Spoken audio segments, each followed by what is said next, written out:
Olá pessoal, hoje eu estou aqui para falar sobre argumentação.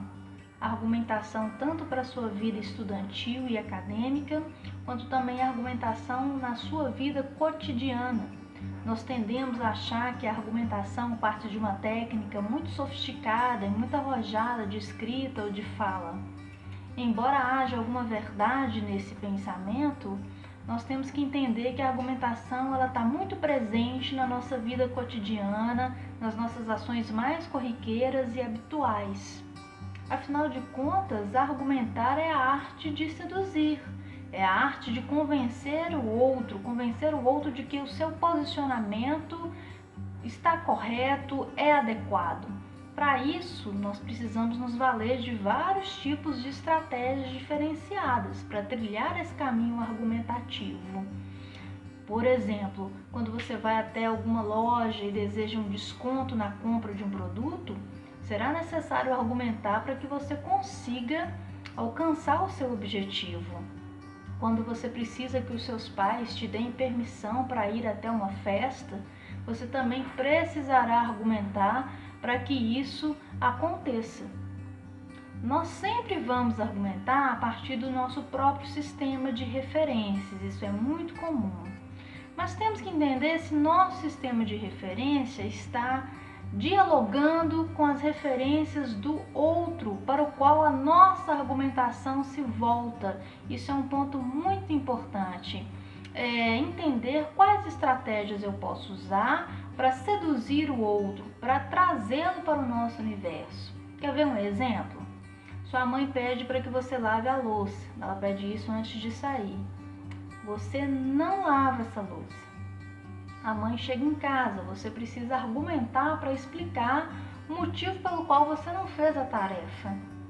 Bom, você tem que pensar em algumas estratégias, em algumas saídas para que ela não te dê um castigo.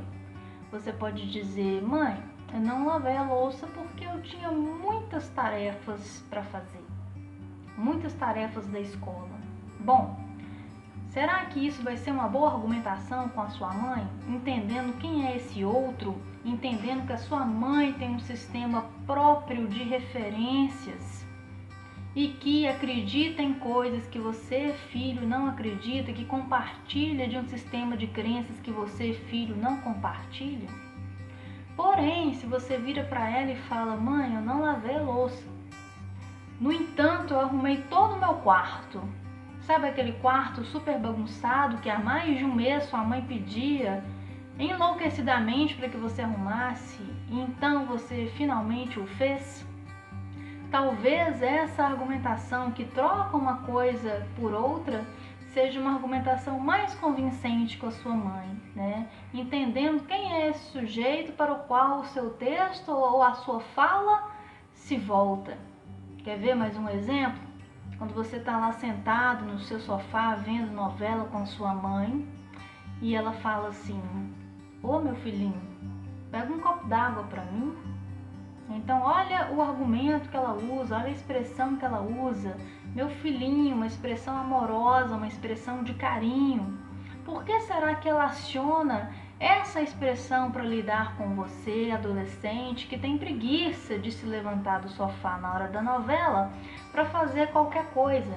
Então ela se vale desse amor filial, desse laço entre o filho e uma mãe, para poder te persuadir, te seduzir a pegar esse copo d'água. Assim como você tentou seduzi-la a partir do que você acha que ela gostaria de ouvir, para justificar não ter lavado a louça, tá certo?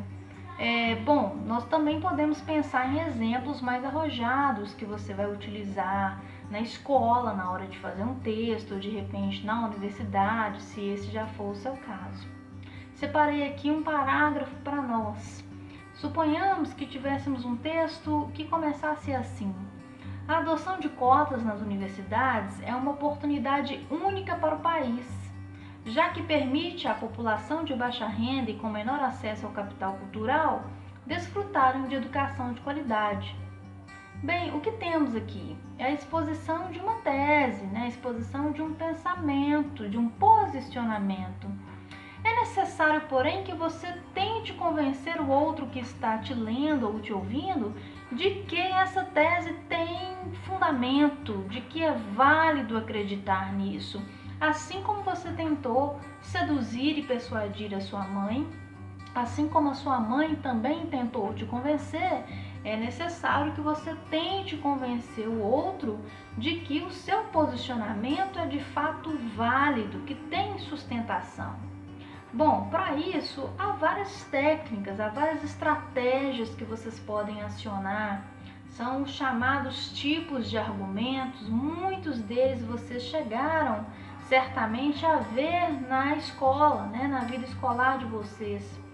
Por exemplo, vocês poderiam, na condução desse parágrafo e do restante do texto, fazer uso de um argumento de autoridade, fazendo uso da fala de algum sociólogo importante que validasse essa tese, ou a fala também de algum ministro da educação que defendesse essa política.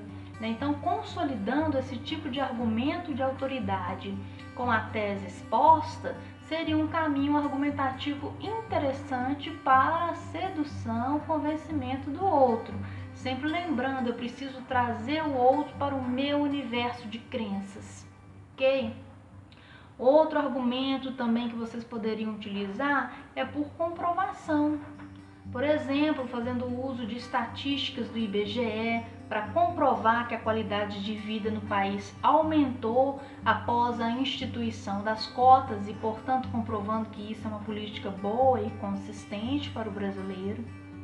Também seria possível uma argumentação por analogia. Vocês poderiam fazer uso da comparação com outros tipos de políticas públicas que colaboraram para a melhora de vida social, para a melhora de vida do brasileiro, comprovando, portanto, que as políticas públicas elas são importantes, elas têm uma razão de ser. Também seria possível utilizar um argumento por exemplificação. O que vocês poderiam fazer aí? Uso de um exemplo concreto de algum cidadão que tenha tido a vida modificada pela política de cotas, Vocês também poderiam tecer uma argumentação que fosse por esse viés, por esse caminho. E também até mesmo uma argumentação por causa e consequência, em que a causa dessa política pública pudesse aí trazer ao texto as consequências da efetivação dessa política pública, Algo também bastante interessante para explorar em um texto. Então, os caminhos são vários.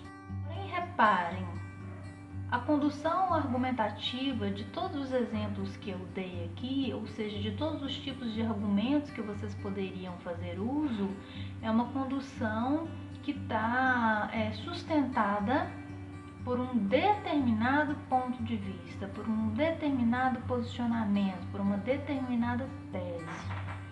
Veja, a tese utilizada, aliás, esse parágrafo que foi aqui constituído como exemplo, poderia ser utilizado em uma redação do Enem, para a gente tentar imaginar uma situação de produção válida para esse texto. Se estamos pensando na produção de uma redação para o Enem, veja que a nossa argumentação ela precisa estar em consonância, ela precisa estar em diálogo com respeito aos direitos humanos, ou seja, com uma matriz ética de respeito ao humano, ao social. Então, todos esses argumentos que vocês vão pensar precisam estar dialogando com essa perspectiva. Então veja, não se trata apenas da técnica, não se trata apenas do tipo de argumento, mas se trata também da qualidade desse argumento e em que medida esse argumento dialoga para um sistema de referências aceitável. Veja, o que é um sistema de referência de sentido aceitável? É um sistema de referência que esteja de acordo com aquilo que prevê o seu leitor, tá certo?